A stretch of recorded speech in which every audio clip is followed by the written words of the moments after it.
സ്വാഗതം എല്ലാവർക്കും. വളരെ പ്രധാനപ്പെട്ട ഇംഗ്ലീഷിലെ ക്വസ്റ്റ്യൻസ് ആണ് നമ്മളിപ്പോൾ ഈ ഒരു സെഷനിൽ നോക്കുന്നത്. ഏറ്റവും പ്രധാനപ്പെട്ട നമ്മുടെ പരീക്ഷയ്ക്ക് വന്നിട്ടുള്ള ക്വസ്റ്റ്യൻ പേപ്പറിൽ നിന്ന് അങ്ങനെ നമ്മൾ കോപ്പി ചെയ്ത് എടുത്തിരിക്കുന്ന ക്വസ്റ്റ്യൻസ് ആണ് നമ്മൾ ഡിസ്കസ് ചെയ്യുന്നത്. അപ്പോൾ നിങ്ങൾ എന്ത് ചെയ്യുക, ഇംഗ്ലീഷുമായി ബന്ധപ്പെട്ട കൃത്യമായിട്ട് ഓരോ ക്വസ്റ്റ്യൻ മനസ്സിലാക്കിയിട്ട് തന്നെ പഠിക്കുക. അതേ മോഡലിൽ തന്നെ ആയിരിക്കും നമ്മുടെ എക്സാം ഒക്കെ വരിക. ഓക്കെ, അപ്പോൾ മാക്സിമം ഇംഗ്ലീഷൊക്കെ സ്കോർ ചെയ്യാനുള്ള ഒരേ ഒരു വഴി എന്ന് വെച്ചാൽ നിങ്ങൾ പരമാവധി ക്വസ്റ്റ്യൻസ് വർക്കൗട്ട് ചെയ്തുകൊണ്ടിരിക്കണം. ഒരുപാട് ക്വസ്റ്റ്യൻസ് ഇങ്ങനെ പ്രാക്ടീസ് ചെയ്തുകൊണ്ടിരിക്കുക. അങ്ങനെ ചെയ്താകുമ്പോഴാണ് നമ്മുടെ എക്സാം ഹോളിലേക്ക് പോകുമ്പോൾ നമുക്ക് ഓരോ ക്വസ്റ്റ്യൻ കാണുമ്പോഴും നമ്മൾ ചെയ്തിരിക്കുന്ന ആ സെയിം ടൈപ്പ് ആണെന്നുള്ളത് മനസ്സിലാക്കാനും അതുപോലെ നിങ്ങൾക്ക് കറക്റ്റ് ആയ ആൻസറിലേക്ക് എത്താനുമായിട്ട് പറ്റുക. അല്ലാതെ നമ്മൾ എന്ത് ചെയ്യുക, ബുദ്ധിമുട്ടാണെന്ന് വെച്ച് നമ്മളങ്ങോട്ട് മാറ്റി വെച്ചാൽ ഉറപ്പായിട്ട് നമുക്ക് സ്കോർ ചെയ്യാൻ പറ്റില്ല. അപ്പോൾ ഇംഗ്ലീഷിൽ നിങ്ങൾക്ക് ഉറപ്പാണ് ഇതേപോലെ പോവുകയാണെങ്കിൽ, നിങ്ങൾ കൃത്യമായിട്ട് പഠിച്ചു പോവുകയാണെങ്കിൽ നിങ്ങൾക്ക് എന്തായാലും ഔട്ട് ഓഫ് 30 നിങ്ങൾക്ക് ഒരു 25+ സ്കോർ ചെയ്യാൻ വേണ്ടി പറ്റും. ഓക്കെ, ഇംഗ്ലീഷിലൊക്കെ 30-ൽ 30 സ്കോർ ചെയ്യുന്ന ഒരുപാട് ആളുകൾ ഉണ്ട് എന്നുള്ള കാര്യം കൂടെ ഓർമ്മിപ്പിക്കുകയാണ്. സോ നമുക്ക് ഓരോ ക്വസ്റ്റ്യനിലേക്ക് വരാം.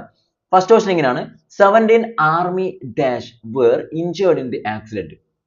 അപ്പോൾ ഓക്കെ, ആ ഒരു അപകടത്തിൽ 17ലധികം ആർമിക്കാർ മരണപ്പെട്ടിട്ടുണ്ട് എന്നാണ് ഇവിടെ പറയുന്നത്. അപ്പോൾ ആർമി എന്നുള്ളതിന്റെ ബാക്കിയായിട്ട് ഇവിടെ എന്താണ് നമുക്ക് ഫില്ല് ചെയ്യാൻ പറ്റുമോ എന്നാണ് ചോദിക്കുന്നത്. ആർമി പേഴ്സൺസ് എന്നാണോ നമ്മൾ പറയുക, ആർമി പേഴ്സണൽ എന്നാണോ പറയുക? ബാക്കി അതിന്റെ നിങ്ങൾ എന്ത് ചെയ്യണം, ബാക്കിയൊക്കെ സെയിം രീതിയിൽ തന്നെ തന്നിരിക്കുന്നത് പേഴ്സണൽ തന്നെയാണ്. പക്ഷേ അതിന്റെ സ്പെല്ലിംഗ് മാത്രം നിങ്ങൾ എന്ത് ചെയ്യുക, കറക്റ്റ് ആയിട്ട് നോക്കുക. അപ്പോൾ ഇവിടെ army persons were injured in the accident എന്നാണോ വരിക, അല്ല ആർമി പേഴ്സണൽസ് എന്നാണോ വരിക? ഇനി ആർമി പേഴ്സണൽ ആണെങ്കിൽ അതിന്റെ നമ്മുടെ സ്പെല്ലിംഗ് ഒക്കെ എങ്ങനെയാണ് എന്നാണ് നിങ്ങൾ നോക്കേണ്ടത്. Army personal. ഓക്കെ, അപ്പോൾ ഇവിടെ ആൻസർ ആയിട്ട് നമുക്ക് എന്താ പറയാൻ പറ്റുക? 17 ആർമി പേഴ്സൺസ് എന്നാണോ അല്ല പേഴ്സണൽസ് എന്നാണോ? ഇവിടെ ഓപ്ഷൻ ബിയും സിയും ഡിയും ഒക്കെ പേഴ്സണൽ തന്നെയാണ്. അതിൽ ഏത് പേഴ്സണൽ വരും എന്നാണ് നമ്മൾ നോക്കേണ്ടത് അല്ലേ? അപ്പോൾ ഇവിടെ മനസ്സിലാക്കുക, നമ്മുടെ സാധാരണ ആർമി പേഴ്സണൽ എന്നാണ് പറയുക. 17 ആർമി പേഴ്സണൽ എന്നാണ് പറയുക. അതിന്റെ സ്പെല്ലിംഗ് മനസ്സിലാക്കുക. ഓപ്ഷൻ ബി ആയിട്ടുള്ളതാണ് PERSONNEL ആണ്. SONNEL. ഈ ഒരു ആർമി പേഴ്സണൽ എന്നാണ് നമ്മൾ പറയുക. സോ നമുക്ക് എന്ത് പറയാം? 17 army personal were injured in the accident എന്ന് നമുക്ക് പറയാം. ഓക്കെ, നെക്സ്റ്റ് ഒരു ക്വസ്റ്റ്യനിലേക്ക് വരാം. There are so many things you need to bear dash mind. Okay, ഒരുപാട് കാര്യങ്ങൾ നീ മനസ്സിൽ വെക്കണം അല്ലേ? There are so many things you need to bear dash mind എന്നാണ് പറയുക. അപ്പോൾ അവിടെ നിങ്ങൾ ഈ പ്രിപ്പോസിഷൻ ഫിൽ ചെയ്ത് കൊടുക്കുക വേണ്ടത്. അത് need to bear at mind എന്നാണോ അല്ല on mind എന്നാണോ in mind എന്നാണോ അല്ല off mind എന്നാണോ വരിക എന്നുള്ളതാണ് അല്ലേ? അപ്പോൾ മനസ്സിൽ കുറേ കാര്യങ്ങളൊക്കെ നീ മനസ്സിലാക്കേണ്ടതായിട്ടുണ്ട് അല്ലേ? എന്താ നമ്മൾ പറയുക? There are so many things you need to bear കിട്ടിയിട്ടുണ്ടാവും നിങ്ങൾക്ക്. ആൻസർ ആയിട്ട് വരുന്നത് ഓപ്ഷൻ സി ആണ്, ഇൻ മൈൻഡ് എന്നാണ്. ഓക്കെ, അപ്പോൾ there are so many things you need to bear in mind എന്നാണ് നമ്മൾ പറയുക. ഓക്കെ, അപ്പോൾ അത് ക്ലിയർ ചെയ്യുക. അപ്പോൾ രണ്ട് ക്വസ്റ്റ്യൻ മനസ്സിലായി. അപ്പോൾ നിങ്ങൾ ഈ പ്രിപ്പോസിഷൻസ് എന്നൊക്കെ പറയുന്ന കാര്യങ്ങളൊന്ന് ഇമ്പോർട്ടൻ്റ് ആയിട്ടുള്ള ടോപ്പിക്കാണ്. നിങ്ങളൊന്ന് മനസ്സിലാക്കി പഠിക്കുന്നത് നല്ലതായിരിക്കും. ജസ്റ്റ് യൂട്യൂബിൽ സെർച്ച് ചെയ്താൽ മതി ആ ഒരു ക്ലാസ്സിൻ്റെ ടോപ്പിക് നെയിം. നിങ്ങൾക്ക് നന്നായിട്ട് ക്ലാസ്സുകളൊക്കെ എന്ത് ചെയ്യാൻ കണ്ടു പഠിക്കാം. അടുത്തത്, he has dash heart of gold. അവന് സ്വർണത്തിന്റെ ഹൃദയമാണെന്നുള്ള രീതിയിലാണ് ഇവിടെ കൊടുത്തിരിക്കുന്നത്. അപ്പോൾ നമുക്ക് എങ്ങനെയാണ് പറയാൻ പറ്റുക? he has dash heart of gold എന്ന് വെച്ചാൽ ഇവിടെ he has a pure heart എന്നാണോ വരിക, അല്ല he has a എന്നാണോ വരിക, the എന്നാണോ, sure എന്നാണോ വരിക? he has sure heart of gold അല്ല he has the heart of gold എന്ന് നമുക്ക് ഇവിടെ പറയാൻ പറ്റുക? കൃത്യമായിട്ട് മനസ്സിലാക്കി വെക്കുക. എന്താ വരിക? അപ്പോൾ ഈ heart of gold എന്നൊക്കെ കേട്ടാൽ നിങ്ങൾ മനസ്സിലാക്കി വെക്കുക എന്താണ്? he has എന്താ വരിക? എ ആണോ, ബി ആണോ, സി ആണോ, ഡി ആണോ അല്ലേ? കൃത്യമായിട്ട് പറയുന്നത് എന്താണ്? ഒരു സംശയവും വേണ്ട. ആൻസർ വരുന്നത് he has a pure heart of gold എന്നാണ് വരിക കേട്ടോ. he has pure heart of gold എന്നാണ് നമ്മൾ പറയുക.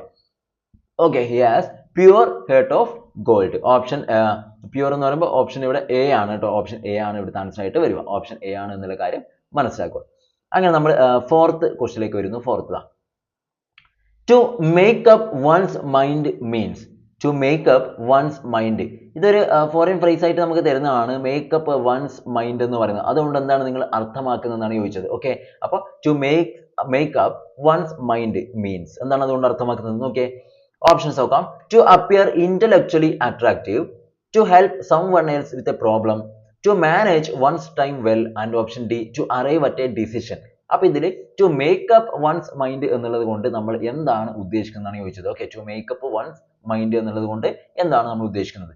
ഓപ്ഷൻസ് കൃത്യമായിട്ട് നോക്കണം. to appear intellectually attractive എന്നാണോ, to help someone else with a problem എന്നാണോ, to manage one's time well എന്നാണോ, അല്ല to arrive at a decision എന്നാണോ? കൃത്യമായിട്ട് നിങ്ങൾ മനസ്സിലാക്കേണ്ട ഒരു ക്വസ്റ്റ്യൻ ആണ്. അപ്പോൾ ആൻസർ ഇവിടെ വരുന്നത് ഓപ്ഷൻ ഡി ആണ്. ടു മേക്കപ്പ് വൺസ് മൈൻഡ് എന്നുള്ളതുകൊണ്ട് ഉദ്ദേശിക്കുന്നത് to arrive at a decision എന്നാണ് കേട്ടോ. കൃത്യമായിട്ടുള്ള ഒരു തീരുമാനത്തിലേക്ക് നമ്മൾ എത്തിച്ചേരുക. To arrive at a decision എന്നുള്ളതാണ് കറക്റ്റ് ആയിട്ടുള്ള answer. To make up one's mind means to arrive at a decision. Okay, next question number 5. The sky is beginning to darken dash. The sky is beginning to darken എന്നാണ് പറഞ്ഞത്. Tag ആണ്. ഇവിടെ ഏതാ tag വരുമെന്ന് മാത്രമേ നോക്കണ്ടൂ. വളരെ simple ആണ്. The sky is beginning to darken. നമുക്ക് മനസ്സിലായി സെന്റൻസ് പോസിറ്റീവിലുള്ളത്. സോ നമ്മുടെ ടാഗ് എന്തായാലും നെഗറ്റീവിലാണ് വേണ്ടത്. സോ പോസിറ്റീവിൽ ടാഗ് അവിടെ കാണിക്കുന്നുണ്ടെങ്കിൽ നിങ്ങൾക്ക് എന്ത് ചെയ്യാം, അതിനൊക്കെ കട്ട് ചെയ്ത് കളയാം. ഓക്കെ, അപ്പോൾ ഇവിടെ നമുക്ക് എന്താണ് ആൻസർ വരിക എന്നുള്ളതാണ്. As you C, you agree, is that true, അതുപോലെ ഈസിൻറ്റ് ഇറ്റ് എന്നൊക്കെ കൊടുത്തിട്ടുണ്ട് അല്ലേ. അപ്പോൾ ഇവിടെ നിങ്ങൾക്ക് വളരെ എളുപ്പത്തിൽ ആൻസറിലേക്ക് എത്താൻ പറ്റുന്നത് sky is beginning to darken അല്ലേ. ആൻസർ വരുന്നത് ഓപ്ഷൻ ഡി ആണ്. ഈസിൻറ്റ് ഇറ്റ് എന്നാണ്. ഈസിൻറ്റ് ഇറ്റ് എന്നുള്ളതാണ് കറക്റ്റ് ആയിട്ടുള്ള ആൻസർ കേട്ടോ. ഈസിൻറ്റ് ഇറ്റ് എന്നുള്ളതാണ് കറക്റ്റ് ആയിട്ടുള്ള ടാഗ് ആയിട്ട് ഇവിടെ വരിക. Okay, next CWSN stands for. ഇത് നമ്മൾ ഒറ്റൊരു ക്വസ്റ്റ്യൻ പേപ്പറിൽ തന്നെ കളക്ട് ചെയ്തെടുത്ത ക്വസ്റ്റ്യൻസ് ആണ്. അത് റാൻഡം അല്ല, ഒരൊറ്റൊരു ക്വസ്റ്റ്യൻ പേപ്പറിൽ തന്നെ വന്നിരിക്കുന്ന ഇംഗ്ലീഷിലെ ക്വസ്റ്റ്യൻസ് തന്നെയാണ് നമ്മൾ നോക്കുന്നത്. അപ്പോൾ ഇവിടെ CWSN ഇത് നമ്മുടെ സൈക്കോളജിയിലും പെഡഗോഗി സെഷനായിട്ട് വരുന്നതാണ്. എന്താണ് CWSN കൊണ്ട് നിങ്ങൾ അർത്ഥമാക്കുന്നത്, എന്താണ് അതിന്റെ ഫുൾ ഫോം എന്നാണ് ചോദിച്ചത്. നോക്കിയേ, creative writing for school news, children with special needs, content writing in school network and option D craft work for school neighbourhood. അപ്പോൾ ഇത് നമുക്ക് എന്താണ് CWSN എന്നുള്ളത് കൊണ്ട് ഉദ്ദേശിക്കാൻ പറ്റുമോ? കൃത്യമായിട്ട് അറിഞ്ഞിരിക്കേണ്ട കാര്യമാണ്. CWSN എല്ലാവർക്കും അറിയുന്നത് തന്നെ ആയിരിക്കണം അല്ലെ. CWSN എന്ന് വെച്ചാൽ യാതൊരു സംശയവും വേണ്ട എന്താണ് വരിക, ചിൽഡ്രൻ വിത്ത് സ്പെഷ്യൽ നീഡ് എന്നുള്ളതാണ് കറക്റ്റ് ആയിട്ടുള്ള ആൻസർ കേട്ടോ. CWSN means children with special needs എന്നുള്ളതാണ് correct answer. Children with special needs. Okay, option B ആണ് കറക്റ്റ് ആൻസർ എന്നുള്ള കാര്യം മനസ്സിലാക്കി വെക്കുക. അടുത്തത് നമ്മൾ 7th ക്വസ്റ്റിലേക്ക് വരാം. അത് നോട്ട് ചെയ്ത് വെക്കണം, ഇടയ്ക്കിടയ്ക്ക് വരുന്നതാണ് കേട്ടോ. CWSN ഒക്കെ മറ്റ് സൈക്കോളജിയിലൊക്കെ വരാറുണ്ട്, PWD ഒക്കെ പോലെ തന്നെ വരുന്നതാണ്. Dash any mangoes on the tree. Dash any mangoes on the tree എന്നാണ് ചോദിക്കുക അല്ലെ. മരത്തിന്റെ മുകളിൽ മാങ്ങകൾ എന്തോ ചോദിക്കുന്നുണ്ട്. നോക്കിയേ, ക്വസ്റ്റൻ ആയിട്ട് ചോദിക്കുന്നതാണ്. അവിടെ മാങ്ങകൾ ഉണ്ടോ എന്നാണ് ചോദിക്കുന്നത്. മരത്തിന്റെ മുകളിൽ മാങ്ങകൾ ഉണ്ടോ എന്നുള്ള അർത്ഥത്തെ ചോദിക്കുവാണ്. നോക്കാം, ഈസ് ദർ എന്നാണോ വരിക, ആർ ദർ എന്നാണോ, സീ ദർ എന്നാണോ, അല്ല ഓപ്ഷൻ ഡി ലുക്ക് ദർ എന്നാണോ വരിക അല്ലെ. Is there any mangoes on the tree എന്നാണോ, അല്ല are there any mangoes on the tree എന്നാണോ, അല്ല see there any mangoes on the tree എന്നാണോ, അല്ല ലുക്ക് ദർ എന്നാണോ വരിക. കൃത്യമായിട്ട് മനസ്സിലാക്കുക. കറക്റ്റ് ആയിട്ട് നിങ്ങൾ എന്ത് ചെയ്യണം, അറിഞ്ഞിരിക്കണം. ആൻസർ എന്താ വരിക, നമ്മൾ ചോദിക്കേണ്ടതാണ് are there any mangoes on the tree എന്നാണ് നമ്മൾ പറയുക. ഓക്കെ, ആർ ദർ എന്നാണ് വരിക. ഓപ്ഷൻ ബി ആണ് ഇവിടെ ആൻസർ ആയിട്ട് വരുന്നത്. Are there. Clear, R there any mangoes on the tree എന്നതാണ് കറക്റ്റ് ആയിട്ടുള്ള ആൻസർ. ക്ലിയർ എന്ന് വിചാരിക്കുന്നു. Next, this grammar book is dash than that one എന്നാണ് പറയുന്നത്. This grammar book is dash than that one. Okay, അതിനേക്കാൾ എന്തോ ആണെന്നാണ് പറയുന്നത്. നിങ്ങൾ നോക്കിയ ഓപ്ഷൻ നോക്കിയേ, more advanced, slightly advanced, little more advanced and option D the most advanced. അപ്പോൾ നിങ്ങൾക്ക് മനസ്സിലായി എന്തായാലും മറ്റേതിനെക്കാട്ടിയും കുറച്ചും കൂടി അടിപൊളിയാണെന്നാണ് പറയുന്നത്, അഡ്വാൻസ് ആണെന്നാണ് നമുക്ക് പറയേണ്ടത്. അപ്പോൾ ഇവിടെ നമുക്ക് ഏതാണ് ഉപയോഗിക്കാൻ പറ്റുക, ഇവിടെ ഫില്ല് ചെയ്യുന്നത് ഏത് ഉപയോഗിച്ച് നമുക്ക് ഏത് ഓപ്ഷൻ നമുക്ക് ഇവിടെ യൂസ് ചെയ്യാൻ പറ്റുമോ എന്നുള്ളത് മനസ്സിലാക്കുക. This grammar book is dash than that one അല്ലേ. അപ്പോൾ നമ്മൾ പറയേണ്ടത് എന്താണ്, ദ മോസ്റ്റ് അഡ്വാൻസ്ഡ് എന്നോ അല്ലെങ്കിൽ ലിറ്റിൽ മോർ അഡ്വാൻസ്ഡ് എന്നോ അല്ല. നമ്മൾ ആൻസർ വരുന്നത് ഓപ്ഷൻ എ ആണ്. This grammar book is more advanced than that one എന്നാണ് വരിക. Okay, this grammar book is more advanced than that one എന്നാണ് നമുക്ക് പറയാൻ പറ്റുക. ക്ലിയർ, അപ്പോൾ ഇതിലാണ് നിങ്ങൾ ഇവിടെ മനസ്സിലാക്കേണ്ട കാര്യം. അടുത്ത ഒരു ക്വസ്റ്റിലേക്ക് വരാം. 9th ക്വസ്റ്റൻ ആണ്, ഇംഗ്ലീഷ് ആണ്. സോ അതുകൊണ്ടാണ് നമ്മൾ പെട്ടെന്ന് പറഞ്ഞു പോകുന്നതാണ്. നമ്മൾ ജനറൽ ആയിട്ട് മനസ്സിലാക്കേണ്ട കാര്യങ്ങളേ ഉള്ളൂ. 9th ക്വസ്റ്റൻ നോക്കിയേ, to pay through one's nose means. നമ്മൾ നേരത്തെ പറഞ്ഞ പോലെ തന്നെയാണ്, ഫോറിൻ ഫ്രേസ് തന്നെയാണ് ഇവിടെയും വരുന്നത്. To pay through one's nose. Pay through one's nose എന്താണ്, ഒരാളുടെ മൂക്കിലൂടെ പേയ്മെന്റ് നടത്തുക എന്നുള്ളതാണ്. അപ്പൊ ഈ ഒരു പേ ത്രൂ വൺസ് നോസ് എന്നുള്ളത് കൊണ്ട് എന്താണ് ഉദ്ദേശിക്കുന്നത്? ഓപ്ഷൻ നോക്കിയേ, to be stringy with money. Okay, sting എന്നാണ്. Next, to be careless with money and option C to get something at an extremely low price and option D to pay an excessively high price for something.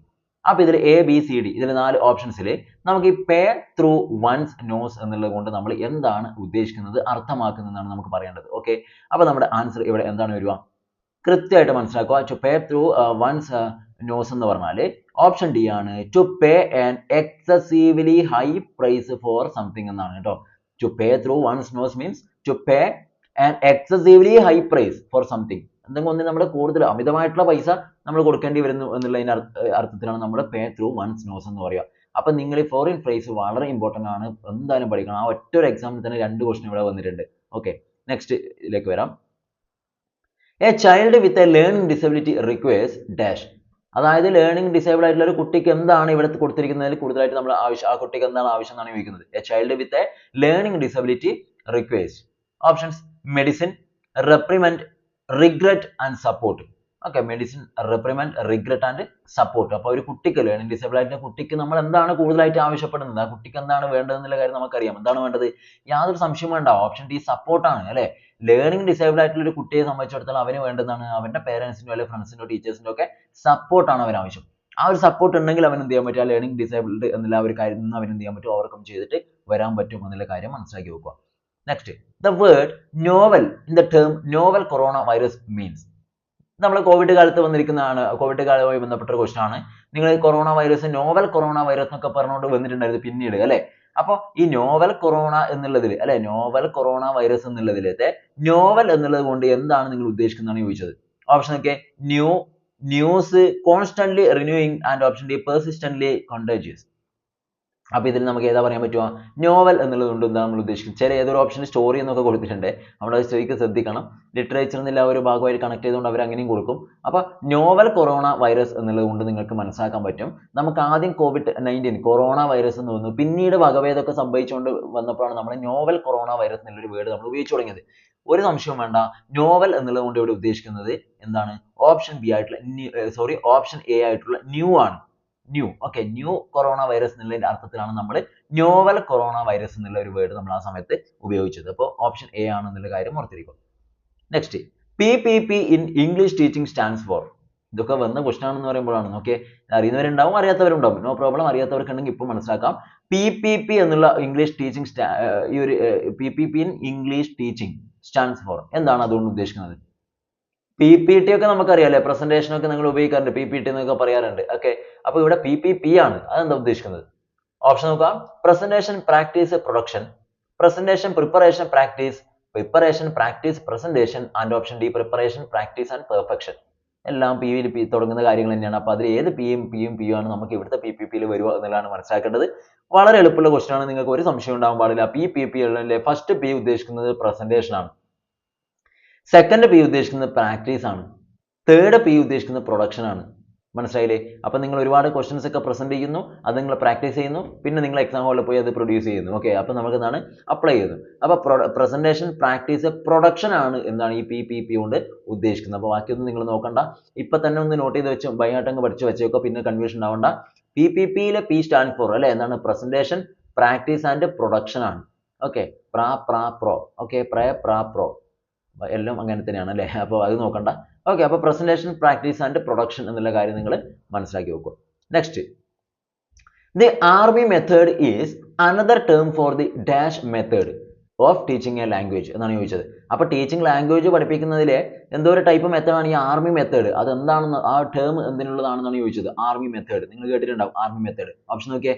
The army method is another term for the dash method of teaching A language എന്നാണ്. അപ്പോൾ എന്ത് method ആയിരിക്കും? Grammar translation method ആണോ, audio visual method ആണോ, audio lingual method ആണോ, അല്ല indicative method ആണോ? എന്താണ് ഈ പറയുന്ന ആർമി മെത്തേഡ് കൊണ്ട് നമ്മൾ ഉദ്ദേശിക്കുന്നതാണ് ചോദിച്ചിരിക്കുന്നത് അല്ലെ. ആർമി മെത്തേഡ് ഓഫ് ടീച്ചിങ് എന്താ വരുക? ശരിക്കും മനസ്സിലാക്കണം. A ആണോ, B ആണോ, C ആണോ, D ആണോ എന്നുള്ള കാര്യമാണ് അല്ലേ. അപ്പോൾ ശരിക്കും മനസ്സിലാക്കി വെക്കണം. അപ്പോൾ ഇവിടെ ശരിക്കും ആർമി മെത്തേഡ് എന്ന് പറഞ്ഞ ഒരു കാര്യം ഉദ്ദേശിക്കുന്നതാണെന്ന് പറഞ്ഞുതരാം. ഇവിടെ ഈ ആർമി മെത്തേഡ് എന്ന് വെച്ചാൽ നമ്മുടെ രണ്ടാം ലോക മഹായുദ്ധ സമയത്ത് വേൾഡ് വാർ സെക്കൻഡിന്റെ ടൈമിൽ നമ്മുടെ സോൾജേഴ്സിന് വേണ്ടിയിട്ട് പിന്നെ നടപ്പിലാക്കിയിട്ടുള്ള ഒരു മെത്തേഡാണ് ഈ പറഞ്ഞ ആർമി മെത്തേഡ്. അവിടെ ഉദ്ദേശിക്കുന്നത് ഇത്രയേ ഉള്ളൂ, നമ്മുടെ സോൾജേഴ്സിന് ആ സമയത്ത് ഫോറിൻ ലാംഗ്വേജ് വളരെ പെട്ടെന്ന് റാപ്പിഡ് ആയിട്ട് പഠിപ്പിക്കാനുള്ള ഒരു ആവശ്യം ഉണ്ടായിരുന്നു. ഓക്കെ, അപ്പോൾ അവരെ ക്വിക്കായിട്ട് നമ്മൾ ഫോറിൻ ലാംഗ്വേജസ് ഒക്കെ പഠിപ്പിക്കുന്ന ആ ഒരു രീതി ഉണ്ടായിരുന്നു. അതിനാണ് നമ്മൾ ആർമി മെത്തേഡ് എന്നുള്ള ഒരു വേർഡ് കൊണ്ട് ഉദ്ദേശിക്കുന്നത്. അപ്പോൾ അങ്ങനെ ഫോറിൻ ലാംഗ്വേജസ് പഠിപ്പിച്ചത് ഒരു മെത്തേഡ് വെച്ചിട്ടാണ്. അത് ഇവിടെ ആൻസർ ആയിട്ട് വരുന്നത് തന്നെയാണ് ഓഡിയോ ലിംഗ്വൽ. ഓപ്ഷൻ സി ആണ് ഇവിടെ ആൻസർ ആയിട്ട് വരിക. ഓഡിയോ ലിംഗ്വൽ എന്ന് പറയുന്ന ഈ ഒരു ആൻസർ ആണ് ഓപ്ഷൻ സി ആണ്. ഇതാ, അതായത് the army method is another term for the audio lingual method of teaching A language. നമ്മൾ ലാംഗ്വേജ് പഠിപ്പിക്കാനായിട്ട് ഓഡിയോ ലിംഗ്വൽ മെത്തേഡ് ഉപയോഗിക്കാറുണ്ട്. കേൾപ്പിച്ചിട്ട് നമ്മൾ എന്ത് ലാംഗ്വേജ് പഠിപ്പിക്കാറുണ്ട് അല്ലേ. ആ ഒരു മെത്തേഡ് തന്നെയാണ്, അതിനെയാണ് നമ്മൾ പൊതുവെ എന്തും ആയിട്ടും അറിയപ്പെടുന്നുണ്ട്, ആർമി മെത്തേഡ് എന്നുള്ള പേരിലും അറിയപ്പെടുന്നത്. അപ്പോൾ ഇതൊക്കെ ജനറൽ ആയിട്ടുള്ള ക്വസ്റ്റൻ ആണ്. ഇതൊക്കെ നമ്മൾ പ്രാക്ടീസ് ചെയ്തില്ലെങ്കിൽ ഒരു ക്വസ്റ്റ്യൻ വന്നാൽ ഒരു എക്സാമിന് വന്നാൽ നമുക്ക് ചെയ്യാൻ പറ്റില്ല. ഇനി നിങ്ങൾക്ക് എന്തായാലും കൃത്യമായിട്ട് ചെയ്യാൻ പറ്റും. ആർമി മെത്തേഡ് എന്ന് വെച്ചാൽ യാതൊരു സംശയം ഉണ്ടാവാൻ പാടില്ല, ഓഡിയോ ലിംഗ്വൽ എന്നാണുള്ള കാര്യം ഓർത്തിരിക്കുക. അതിന് ചെറിയൊരു ബ്രീഫ് ആയിട്ട് ഇവിടെ കൊടുത്തിട്ടുണ്ട്, ഞാൻ നോക്കാം. The Army method refers to the audio-lingual method of language teaching, okay, which was developed during World War II.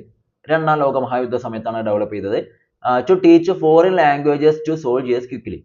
ആ സമയത്ത് നമ്മുടെ പട്ടാളക്കാർക്ക്, നമ്മുടെ എന്നല്ല മൊത്തത്തിലുള്ള പട്ടാളക്കാർക്ക് ഫോറിൻ ലാംഗ്വേജ് ഒക്കെ പെട്ടെന്ന് പഠിക്കാനായിട്ട് നമ്മൾ ഡെവലപ്പ് ചെയ്തിട്ടുള്ള ഒരു മെത്തേഡാണ് ഈ ആർമി മെത്തേഡ് അല്ലെ. ഓഡിയോ ലിംഗ്വൽ മെത്തേഡാണ് അവരെ ഫോറിൻ ലാംഗ്വേജസ് ഒക്കെ പഠിപ്പിക്കുക എന്നുള്ള ആവശ്യത്തിൽ.